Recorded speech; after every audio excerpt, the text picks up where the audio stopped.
ओम श्री गुरुवे नमः। ज्ञान गीता के इस मंच पर आपका सादर अभिनंदन। चातुर्मास क्या होता है? मनुष्य के दैनिक जीवन पर इसके क्या प्रभाव पड़ते हैं? इसमें किन देवी देवताओं की पूजा करनी चाहिए, क्या करना चाहिए और क्या नहीं करना चाहिए, इन सभी बातों को जानने के लिए जुड़े रहिए हमारे साथ। एक अनुरोध, अगर आपने अभी तक हमारे इस चैनल को सब्सक्राइब नहीं किया है तो चैनल को अभी तुरंत सब्सक्राइब कर लें, क्योंकि हम आपके लिए ऐसे ही ज्ञानवर्धक, उपयोगी, रोचक और महत्वपूर्ण विषयों को लेकर के आते रहते हैं। तो चलिए सबसे पहले जानते हैं चातुर्मास से जुड़ी महत्वपूर्ण कथा को। शास्त्रों के अनुसार राजा बलि ने तीनों लोकों पर अधिकार कर लिया। घबराए इंद्रदेव व अन्य सभी देवताओं ने जब भगवान विष्णु से सहायता मांगी तो श्रीहरि ने वामन का अवतार लिया और राजा बलि से दान मांगने पहुंच गए। वामन भगवान ने दान में 3 पग भूमि मांगी। 2 पग में भगवान ने धरती और आकाश नाप लिया और अब तीसरा पग कहाँ रखें यह पूछा तो बलि ने कहा कि उनके सिर पर रख दें।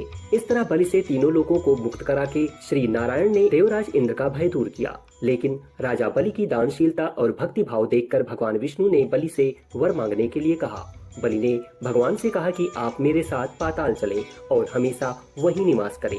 भगवान विष्णु ने अपने भक्त की इच्छा पूरी की और पाताल चले गए। इससे सभी देवी देवता और देवी लक्ष्मी चिंतित हो थीं। देवी लक्ष्मी ने भगवान विष्णु को पाताल लोक से मुक्त कराने के लिए एक युक्ति सोची और एक गरीब स्त्री बनकर राजा बलि के पास पहुंच गईं।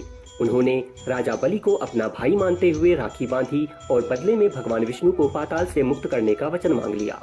क्योंकि राजा बलि वचन से बंधा हुआ था, इसलिए वह देवी लक्ष्मी को मना नहीं कर सका और श्री हरि विष्णु को पाताल लोक से जाने दिया। लेकिन भगवान विष्णु अपने भक्त को निराश नहीं करना चाहते थे, इसीलिए बलि को वरदान दिया कि वह प्रत्येक साल आषाढ़ मास के शुक्ल पक्ष से कार्तिक मास के शुक्ल पक्ष की एकादशी तक पाताल में निवास करेंगे।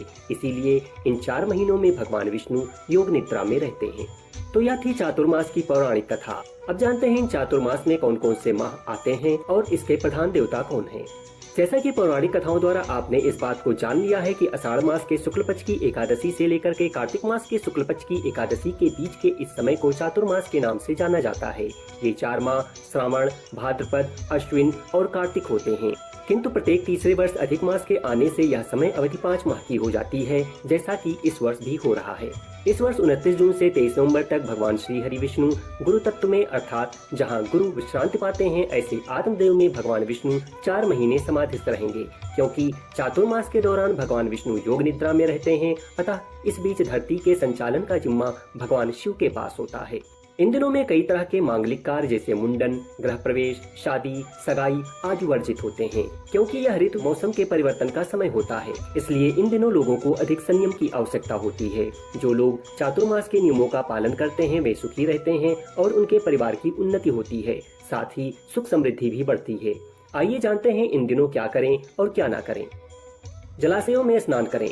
इन दिनों भगवान नारायण शेष शैया पर शयन करते हैं, इसलिए 4 महीने सभी जलाशयों में तीर्थत्व का भाव आ जाता है। यदि यह संभव न हो तो तिल और जौ को पीसकर या थोड़ा तिल व जौ बाल्टी में डालकर, बेलपत्र मिल सके तो उसे भी डालकर स्नान करने से यह स्नान पापनाशक, प्रसन्नतादायक व तन मन के दोष दूर करने वाले होते हैं। इन दिनों में आंवला मिश्री जल से स्नान करना भी महान पुण्य प्रदान करता है। इन 4 माह में प्रतिदिन सूर्योदय से पूर्व उठ करके स्नान कर भगवान विष्णु की पूजा और संध्या आरती जरूर करें।